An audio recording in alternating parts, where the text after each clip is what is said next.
শুভ সকাল বন্ধুরা, তোমরা সবাই কেমন আছো? আশা করি তোমরা সবাই খুব ভালো আছো। আর আমিও আছি বেশ। আর এখন ঘড়ির কাঁটায় বাজে 8:20 কি 25-এর মতো।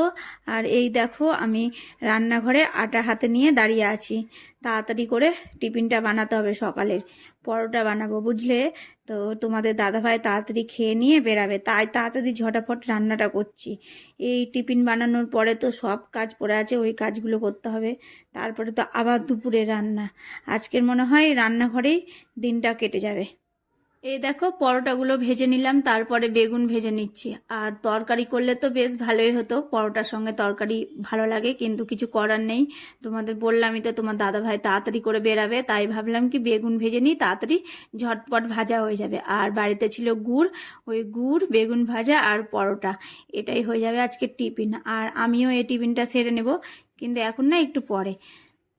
এই যে রান্নাঘরের কোটাকাটিগুলো যদি প্রতিদিন গুছিয়ে রাখা হয় তবে বেশ ভালোই হয়, কিন্তু ওই রকম সময় হয় না বুঝলে বন্ধুরা। তাই আজকে গুছাতেই হলো, আর রুটিনের বাইরে কিন্তু। কেননা ইঁদুর ঢুকেছিল আমার ঘরে, আর এই জায়গাটাতে ইঁদুরে কুকর্ম করে রেখে দিয়েছে।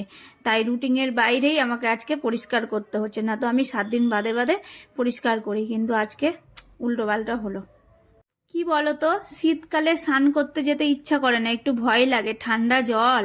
তাই ভাবছি কি একটু রোদটা উঠুক, আর এই করতে করতে অনেকটাই কিন্তু দেরি হয়ে যায়, তাই না? আর আমার বাড়িতে তো গিজার টিজার নেই, না তো গিজারে জল গরম হতো, স্নান করে নিতাম বিন্দাস সকাল সকাল, কিন্তু হয় না সেটা, জানো। তো যাই হোক, তোমাদের সঙ্গে আবারও দেখা হচ্ছে। এই দেখো স্নান টান করে চলে এসেছি, তারপরে আমি পুজোতে বসলাম। হ্যালো বন্ধুরা, এখন ঘড়ির কাঁটায় বাজে 11:40। আর সকাল থেকে খুব ব্যস্ত ছিলাম আজকে, একের পর এক কাজ হয়েই যাচ্ছে। তো এখন অনেকটাই হালকা হয়েছি, কাজ পুজো করা স্নান করা মোটামুটি সব কিছুই কমপ্লিট। তার আগে যেই কাজগুলো থাকে সেগুলোও কমপ্লিট করে নিয়েছি। আর এই দেখো রান্না বান্না বসিয়ে দিয়েছি, ভাত হচ্ছে এই সাইডে, আর এই দেখো পালংকের শীষ চচ্চড়িটা হচ্ছে। আর কি করব বলো তো, সোয়াবিন করব আজকে। তোমাদের দাদা ভাই কদিন থেকে বলছে সোয়াবিন করো তো একদিন, তো ভাবলাম আজকেই করে নিই। এই দেখো জলে ভিজিয়ে রেখেছি, গরম জল করে, নরম হয়ে গেছে। চিপে রান্না করব, তার জন্য আলু কেটে রেখেছি, পেঁয়াজ কেটে রেখেছি, রসুন লঙ্কা সব রেডি করে রেখেছি। তো চলো রান্নাটা করে নিই আগে। আজকে কি বলতো, বাইরে খুব সুন্দর রোদ্দুর উঠেছে। এইরকম যদি রোদ্দুর উঠে না, বেশ ভালো লাগে না? এবার তো সেরকম শীত পড়েনি, কিন্তু তাও যদি রোদ্দুরটা না উঠতো তবে কিন্তু কাকে ঠান্ডা বলে বুঝিয়ে দিত। সকাল থেকে এই জলের কাজ করা, বাপরে, এই 2 হাতে জলের কাজ করা। এখন জলের কাজ মোটামুটি শেষ, এখন রান্না বান্না টুকটাক কয়েকটা বাসন হবে, ব্যাস, এখন অত কাজ নেই। কিন্তু বেশি শীত, এই যে জানুয়ারি মাস পড়বে তখন বেশি শীত পড়বে, তখন জলে হাত দেওয়া যাবে না, জল একবারে বরফ হয়ে থাকে, তাই না? এরকমই হয় বন্ধুরা। তো চলো, হ্যাঁ, বেশি বকবক না করে রান্নাটা করে নিই।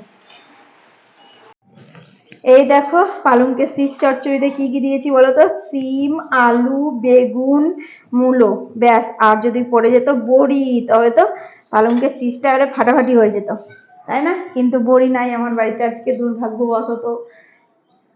বাজারের বড়িগুলো খেতেও ভালো লাগে না, জানো। নিজের হাতে যদি বাড়িতে দেওয়া যায় না, ওই বড়ির টেস্টই আলাদা, তাই না? তো ভাবছি কি এবার দিব বড়ি, এই মাসে দিব না ওই মাসে দিব, পৌষ মাসে দিব না মাঘ মাসে দিব। কলাই নিয়ে আসতে বলবো, দিয়ে ছাদের উপরে দিয়ে দিব, দেখা যাক কেমন হয় খেতে, তোমাদের সঙ্গে শেয়ার করব। আগে যখন আমার মায়ের শরীর ভালো ছিল তখন আমাকে দিয়ে পাঠাতো বড়ি 1 ফোঁটা করে, কিন্তু আমার মার এখন শরীর ভালো নাই, কেমন করে দিবে, তাই না? তো চলো, হ্যাঁ। এই দেখো কালকে রাত্রে আলু সিদ্ধ বেঁচে গেছিল, তো ভালো করে মাখালাম, আর পেঁয়াজ দিলাম এর মধ্যে, লঙ্কা কুচি দিয়েছি, আর পোস্ত ছিটিয়ে দিয়েছি। আর এটা করব আলুর বড়া, নষ্ট করে লাভ আছে বলো তো? খেয়ে দেখবে আলুর বড়া, বেশ ভালো লাগে খেতে। তোমাদের দাদা ভাই তো আলুর বড়া খুব পছন্দ করে, খুব ভালোবাসে, জানো। এটা ভালো করে মাখিয়ে এবার আলুর বড়া করব। এই দেখো আলুর বড়াটা আমি এখন ভেজে নিব। খেতে কিন্তু দারুণ হয় বন্ধুরা, আলু নষ্ট করো না, আলু সিদ্ধ যদি বেঁচে যায় এইভাবে বড়া ভেজে নেবে, বেশ খেতে ভালো লাগে। তো এই দেখো বড়া ভাজা হয়ে গেল। তো এই দেখো রান্না বান্নার ফাইনাল লুক, আলু সোয়াবিনের তরকারি একটু ঝোল ঝোল করে করেছি, আর এই দেখো পালংকের শীষ চচ্চড়ি, আর এই যে আলুর বড়া। এই বড়ার মধ্যে যদি বেসন দিতাম তাও হতো বুঝলে, আলু মাখানোর সময়তে, কিন্তু আমি দিতে ভুলে গেছি। কিন্তু খেতে বেশ ভালো হয় আলুর বড়া।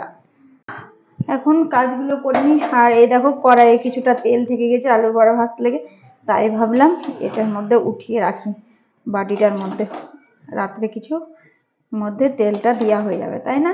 নষ্ট করে লাভ আছে বলো তো? আর এখন কড়াই মাজবো, বাসন ধুবো, তারপরে কাজ সামটানো হবে বুঝলে। চলো হ্যাঁ, কাজগুলো তাড়াতাড়ি করে সেরে নিই। তো রান্নার পরে যে কটা কাজ ছিল সেরে নিলাম, আর এখন যাব শীতকাল মানেই কাজ শেষ হয়ে গেলে একটু রোদে গিয়ে বসবো। আর বড়াটা ঢেকে দিই, দাঁড়াও, রোদে গিয়ে বসবো, তারপরে এসে খাওয়া দাওয়া করবো। এখন করবো না, আজকে সকালে পরোটা খেয়েছি না, তাই জন্য খিদা পাইনি। যদি হালকা কিছু খেতাম তাহলেই খিদা পেত। চলো হ্যাঁ, রোদে গিয়ে একটু বসি।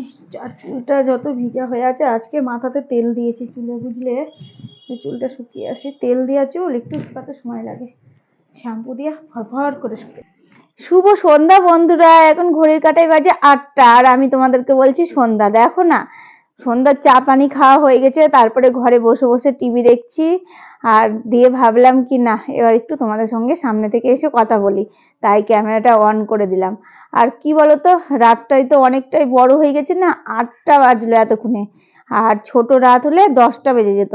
আর বেশি দেরি নাই, আর কদিনকার অপেক্ষা, কেননা বড়দিন হয়ে গেছে। আমরা তো সবাই কেক খেয়ে বড়দিনটা পালন করলাম, আর খ্রিস্টানরা তো চার্চে গিয়ে পালন করলো। ধর্ম যার যার কাছে আর উৎসব সবার কাছে, তাই না বলো বন্ধুরা? তাই জন্য আমরা কিন্তু যিশু বাবার হ্যাপি বার্থডেতে কেক কেটেই কিন্তু পালন করি। বাঙালিদের প্রত্যেকটা ঘরেই কম বেশি কেক আনা হয়, না তো বাড়িতে তৈরি করা হয়, তাই না? তো যাই হোক বন্ধুরা, চলো ভিডিওটা আজকের মতো এতটাই। কালকে আবার দেখা হবে নতুন কোনো ভিডিও। আর তোমরা সবসময় ভালো থেকো, সুস্থ থেকো। আর আমার ভিডিও ভালো লাগলে জলদি জলদি লাইক করে দিও, আর সাবস্ক্রাইব করতে তো ভুলবেই না। টাটা।